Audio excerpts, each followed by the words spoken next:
They called her the pig widow. Some said her husband had choked on a slab of salted pork. Others said she'd smothered him with her weight during the night. The truth didn't matter in Dry Creek, a town that fed on rumors like coyotes on carcasses. Once the name stuck, it became her brand. The kind you couldn't scrub off, no matter how much soap or tears you used. Her real name was Martha Hale, but folks had long forgotten that. The women sneered when she passed, clutching their corseted waists. The men chuckled behind dirty cards and whiskey glasses. The children threw corn husks at her and squealed like pigs. And when her husband died, the town pitied her for exactly 1 day before turning her into a joke again. So when Eli Tanner, the reclusive rancher who lived 10 miles beyond the canyon, sent word he needed help feeding his hogs, the mayor laughed so hard his cigar fell out of his mouth. "Send the fat widow," he said, wheezing through his grin. "She's got experience with swine." And just like that, they did. Martha was packed into a wagon with a sack of cornmeal, a tin lunch pail, and a mocking farewell chorus from the saloon porch. "Don't let the hogs mistake you for one of their own, Martha," someone shouted, and the whole street erupted in laughter. She stared down at her trembling hands and whispered to herself, "God forgive them. They don't know what they do." The wheels creaked over dry earth as the sun blistered her cheeks. By the time she reached the Tanner ranch, her mouth was dry as dust, and her heart heavier than the sky before a storm. Eli Tanner was not what she expected. Folks said he was half wild, half crazy, a man who talked to his pigs more than people. But when he opened the barn door, Martha saw something else entirely. He was tall, yes, but not cruel-looking. His eyes were the color of old whiskey, tired but gentle. His beard was rough, streaked with gray, and his hands looked like they'd been carved by years of work. "You must be Mrs. Hale," he said, removing his hat. "They sent you to help?"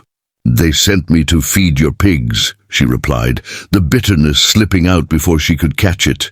He studied her for a moment, his brow furrowing slightly. "Well," he said, "pigs don't care much about size or gossip. Come on, I'll show you where to start." The pig pen was a fenced stretch of mud, troughs half empty, and the animals snorting impatiently. Martha took the bucket he handed her, filled it with feed, and stepped inside. The pigs came running, snuffling at her skirts, splashing her boots. She laughed, an unexpected sound that startled them both. "Been a while since I heard laughter out here," Eli said quietly. "Been a while since I heard it from myself," she replied. That night, he insisted she eat supper in the main house. It was a plain meal, beans, bread, and coffee, but it was more kindness than she'd seen in months. The fire crackled, shadows danced across the wooden floor, and the silence between them felt safe. Afterward, she stood to wash her plate, but he stopped her with a gesture. "You're my guest," he said. "Not my servant." "No one's called me that in a long time," she whispered. In the following days, Martha found herself falling into a rhythm she hadn't known since before her husband's death. Feed the pigs at dawn, patch fences at noon, cook supper before the stars came out.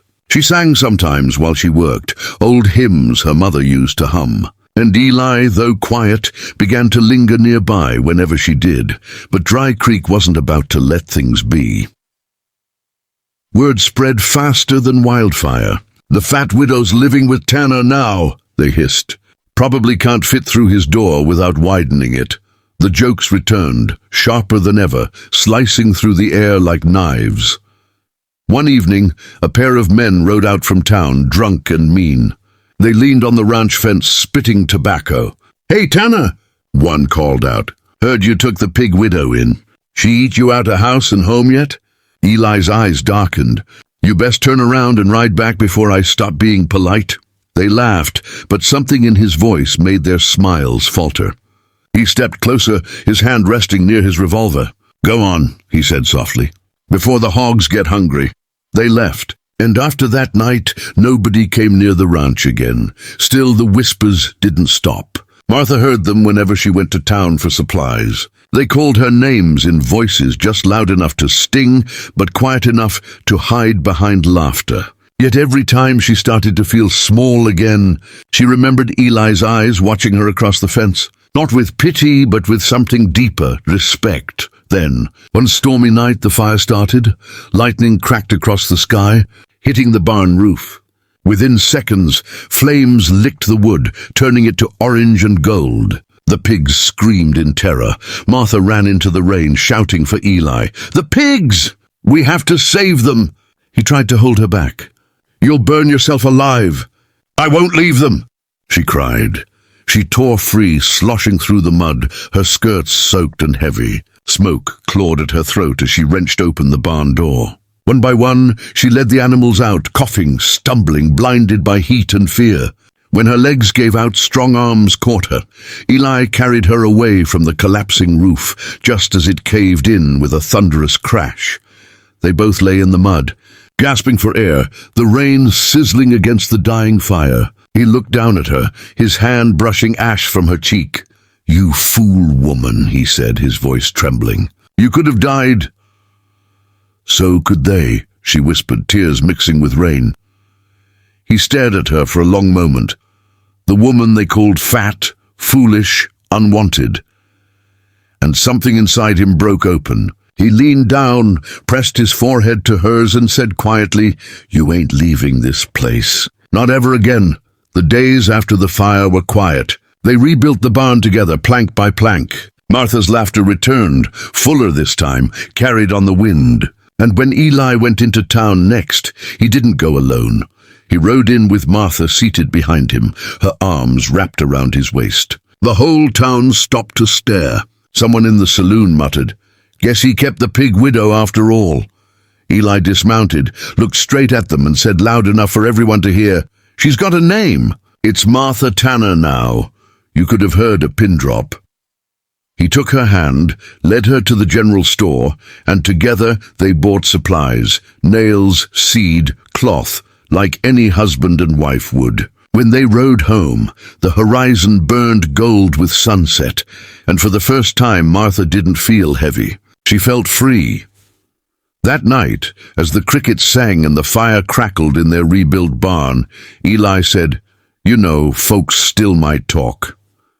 "Let 'em," she replied. "Words can't hurt what love's already healed," he smiled. "Guess the pigs will miss your singing if we ever go to town again." "Then we won't go often," she said with a grin. "They like a good hymn." In Dry Creek, gossip never truly died. It just changed shape. Some said the widow bewitched the rancher. Others said Eli Tanner finally found his sanity in her arms. But those who passed the Tanner ranch on quiet mornings saw a different truth. A man and a woman standing side by side, feeding pigs and laughing under the rising sun.